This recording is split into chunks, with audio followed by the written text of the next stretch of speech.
ازيكم يا حلوين؟ عاملين ايه؟ يا رب تكونوا بخير. بقالي فترة كبيرة جدا غايبة عن القناة، بس خلاص انا نويت ارجع للقناة. كان الظروف، والحمد لله يعني الحمد لله الحمد لله بجد ان الظروف دي عدت على خير. هبقى احكي لكم في فيديو تاني ايه كانت الظروف اللي كانت منعاني، وبعدين عن اليوتيوب وكده. بس كده قبل ما ابدا معاكم، طبعا هنعمل تورته النهارده قمر وحلوه جدا. بس بالله عليكم ما تنسوا اللايك الجميل بتاعكم اللي دايما بيشجعني، والكومنت الحلو اللي بيرفع من روحي المعنويه. طبعا انا ما وقفت الشغل، انا طول الفتره دي وانا بشتغل في مجال التورت وكده. بس ما كنتش عارفه اصور لكم. طبعا انا عايزه بس ايه، انا زي ما انتم شايفين انا بشتغل بسكينه اهو، شايفين؟ اقل تكلفه يعني اقل امكانيات عندي بقدر اشتغل بيها الحمد لله. ما دام انتي بجد في نيتك شغل هتشتغلي ان شاء الله. لو ما عندكيش حاجه خالص هتخترعي وهتشتغلي. هي الست كده دايما بتحط حاجه بدماغها بتعملها. طبعا الكيك القمر ده كان شوكولاته محشي باللي هو بديل النوتيلا. فزي ما انت الطعم بقى مش قادر بينقل الكيك حته تانية، بديل النوتيلا ده بيخلي الكيكه تحفه. طبعا شايفين كده انا شغاله اهو. التزيين هيعجبكم قوي، فكرة بسيطة جدا، مش يعني اي حد ممكن يعملها، مش صعبة. بس في نفس الوقت بتحسسك الحاجة دي قيمة وشيك جدا كده. كده انا ابتديت ان انا اوزع الكريمة عليها كلها عشان خاطر التجليس.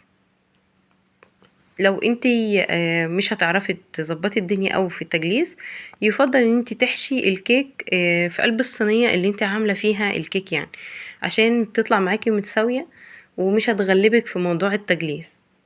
يعني وانتي بتجلسي التورته وكده مش هيغلبك في الموضوع ده. دي برضو فكرة انا اتعلمتها على فكرة من قريب. هو الواحد فينا كده، يا ما يعيش يا ما يتعلم يا ما يشوف. طبعا قبل ما اجيب القعدة دي انتوا عارفين طبعا كنت بشتغل على آه بجيب حلة والله واحطها، واحط عليها صينية واعملها نفس فكرة القعدة الدوارة دي. هي نعمل القعدة دي مش اللي هي سريعة وكده، بس هي حاجة مشي الدنيا شغالة معايا تمام الحمد لله فخلاص. زي ما انتم شايفين بقى انا بساوي كويس، بحاول على قد ما اقدر ان انا اساوي الكيك بتاعي كويس. هو كده كده اصلا احنا لسه هنحط كمان طبقة تانية، بس بنحاول ان احنا برضو نلم الدنيا كده ونظبطها عشان الشكل يكون كويس.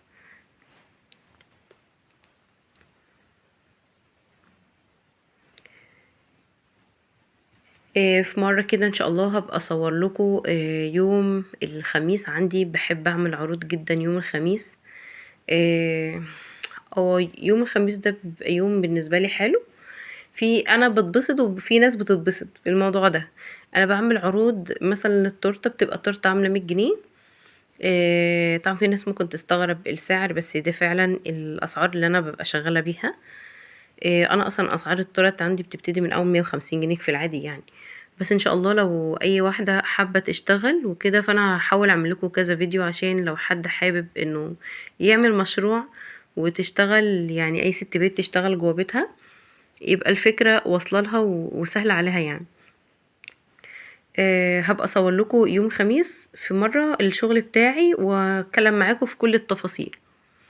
هنا انا كنت خدت جزء من الكريمة وحطيت عليه اللون اللي هو الجل اللي هو جل طعام، اللون الغذائي. لون الموف حطيت منه 3 نقط، وجبت برضو الاحمر حطيت منه 3 نقط، والازرق نفس الكلام. فطبعا هنا بقى انا كنت بخلط الالوان كويس جدا. بس بعد ما خلصت يعني ما خلطتها كويس، حسيت ان مش ده اللون اللي انا برضو عايزاه، او مش دي الدرجة اللي انا كنت حباها احطها. عشان انا كنت عايزاها تمشي مع الشغل الورق اللي انا طبعاه، الفراشات والحاجات اللي انا مجهزاها. فانا كنت عايزة درجة معينة. هنا كنت الدرجة مش عجباني، هبتدي ان انا ازودها اللون احمر، حط لها برضو 3 نقط كده وهخلطها كويس.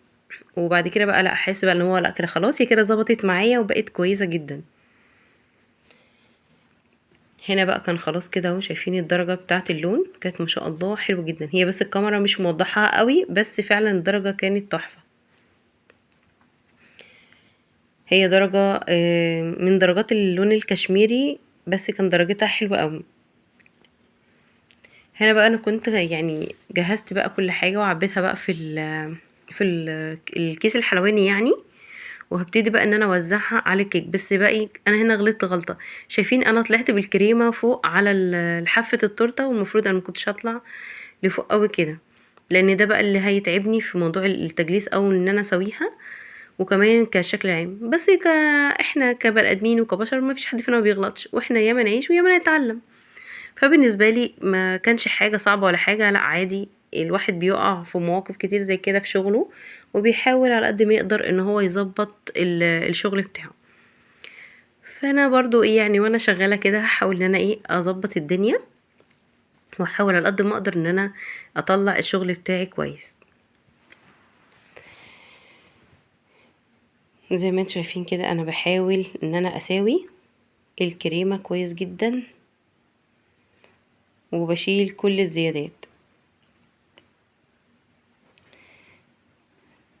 طبعا يا جماعة ما تنسوش اللايك الحلو بتاعكم عشان الفيديو يترفع، وفي نفس الوقت كمان الكومنتات اللذيذة الحلوة اللي محرومة منها بقالي فترة دي، آه، بتشجعني وبترفع من روحي المعنوية، بتخليني ببقى عندي طاقة وعايزة انزل لكم فيديوهات اكتر وكده يعني. فشجعوني. شجعوني، انا محتاجة التشجيع، انا بحب التشجيع ومحتاجة حد يشجعني. طبعا معذرة ان صوتي اصلا تعبان، لاني كنت واخدة دور برد جامد الحمد لله يعني. ف زي ما انتم شايفين، شفتوا بقى الكارثة اللي حصلت دي. هو الكريم لو ما كانش طلع مني فوق قوي كده كانت هتظبط معايا على طول، فهي خدت وقت معايا بس عشان خاطر ان هو طلع مني فوق كده. فانا قلت لكم يعني انا معترفة ان انا غلطت. انا غلطانة. زي ما انتم شايفين كده انا بحاول على قد ما اقدر ان انا اظبط الدنيا كلها، وبالذات الشكل العام اللي فوق ده انا مكنتش حابة ان انا ادخل بالكريمة اللي هي الملونة فوق البيضة. فبحاول على قد ما اقدر ان انا اظبط الدنيا كده. وتحت برضو كده كان في شويه حاجات حاولت ان انا اظبط برضو، حطيت حته كريمه كده، وطول ما انت شغاله يعني تبقي شايفه ايه الحاجه المناسبه وانت شغاله يعني بتعمليها. هنا انا كنت بقى خلاص مسحت البورت اللي هو كان عليه التورته وكده، ومسحت كل حاجه وجهزتها يعني. هنا بقى كنت جبت اللي هو الدست الذهبي. آه، الدست ده بيتباع عادي في المحلات بتاع مستلزمات الحلويات، ده دست غذائي آه، قابل للأكل يعني مفيهوش أي ضرر. بجيب الدست وبحط نقطتين من المذيب بتاعه، مذيب الدست، وبفرشة أنا مخصصاها للحاجات اللي هي زي كده يعني. الفرشة دي مخصصاها للحاجات اللي زي كده، الحلويات يعني. بدهن منها الشوكولاتات، الكريمة، بشتغل بيها يعني في الشغل الحلويات، فمش بستخدمها في أي حاجة تانية غير الحلويات بس. طبعا الحركة دي بتنقل الحاجة لشكل تاني خالص، بتحولها بجد، الشكل هيختلف يعني. عايزة اقول لكم 180 درجة، مش ده اللي احنا شفناه دلوقتي، مش دي اللي حصل فيها الكوارث، لا الشكل هيتغير جدا. هبتدي اوزعه على الاحرف، بس انا مش هحط الا على الاحرف اللي هي اللي فيها الكريمة الملونة بس، عشان تديها منظر كده يعني حلو يعني. ده كده كنت خلاص خلصت. ده بقى ورق توبر، ده انا بجيبه الصور من على البرنامج، وبطبعها وابتدي افرغها واشتغل بيها، مش بشتريها جاهزة خالص. بحب ان انا اطبعها، بتبقى كارت كده، وابتدي انا اقصقص فيه واشتغل منه. طبعا كان الكارت فيه بقى فراشات وفيه حاجات كتير كده، فبحاول ان انا اوزع. والفراشة طبعا بعد ما اقصها بتنيها تانية بس صغيرة، عشان يعني ما احطها على التورتة تبقى كأنها بترفرف وهتطير كده، هتاخد التورتاية وتطير. كده بقى كانت خلاص انا قربت اخلص. بوزع الفراشات، بتنقلها لشكل تاني، وبجد بتغير الشكل خالص. كده اهو. ده بقى كانت هابي بيرث داي حطيتها.